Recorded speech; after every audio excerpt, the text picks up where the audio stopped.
తెలంగాణ మంత్రి ఉత్తమ్ కుమార్ రెడ్డిపై మాజీ మంత్రి జగదీష్ రెడ్డి తీవ్ర విమర్శలు గుప్పించారు. సూర్యాపేట జిల్లా కేంద్రంలో మీడియాతో మాట్లాడుతూ ఉత్తమ్ కుమార్ రెడ్డి వట్టి దద్దమ్మ అంటూ ఆయన వ్యాఖ్యానించారు. ఇరిగేషన్ మంత్రిగా ఉత్తమ్ కుమార్ రెడ్డి అన్ఫిట్ అని జగదీష్ రెడ్డి విమర్శించారు. కనీస అవగాహన లేని మంత్రి ఎవరైనా ఉన్నారంటే ఆయన ఉత్తమ్ కుమార్ రెడ్డి అంటూ హాట్ కామెంట్స్ చేశారు. ఆయన తాము పూర్తి చేసిన ప్రాజెక్టుల కింద రైతాంగానికి నీరు ఇవ్వడం చేతగాని ఉత్తమ్ నాగార్జున సాగర్ కింద కూడా పూర్తి స్థాయిలో నీళ్లు ఇవ్వకుండా అధికార దర్పంతో అడ్డగోలు మాటలతో టైంపాస్ చేస్తున్నారని మండిపడ్డారు జగదీష్ రెడ్డి.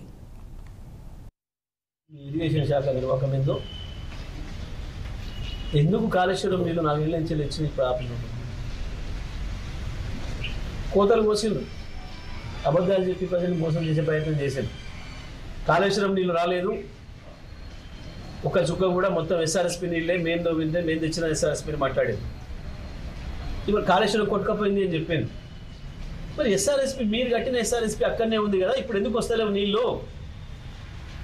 సూర్యాపేటకి ఎందుకు రావు, తుంగతుర్తికి ఎందుకు రావు, కోదాడికి ఎందుకు రావట్లేదు? చెప్తావా సమాధానం సూటిగా? ఎందుకు నాగార్జున సాగర్ ఎడమ కాలువలో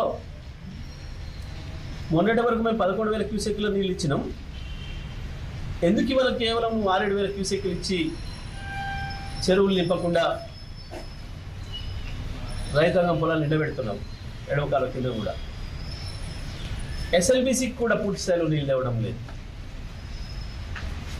నిన్న మనం 2 రోజులు ధర్నా చేశారు కదా తిప్పర్తి మండలంలోనే. మీ స్వయంగా నల్గొండ మంత్రి నియోజకవర్గ రైతులే సిగ్గనిపిస్తలేదా మీకు? ఇంకా మీరు చెప్పిన అబద్ధాలు మాత్రమే వింటారు, మా బుకాయింపులతోనే నడిపిస్తాం రాజ్యం అనుకుంటున్నారు. కానీ సాధ్యం కాదు. ప్రజలు వెంటబడతారు, రైతులు వెంటబడతారు, తరుగుతారు. మీరు ఇదే పద్ధతుల్లో మీ అసమర్థతతోని లేదా మీ కక్షపూరిత వైఖరితోని రైతాంగానికి నీళ్ళు ఇవ్వకుండా, కరెంట్ ఇవ్వకుండా ఇదే విధానం కొనసాగిస్తే మీరు మళ్ళీ యాసంగి నాటికి ఊళ్ళలో రాలేదనే విషయాన్ని కూడా గుర్తుపెట్టుకోవాలి. మీ ఇరిగేషన్ శాఖ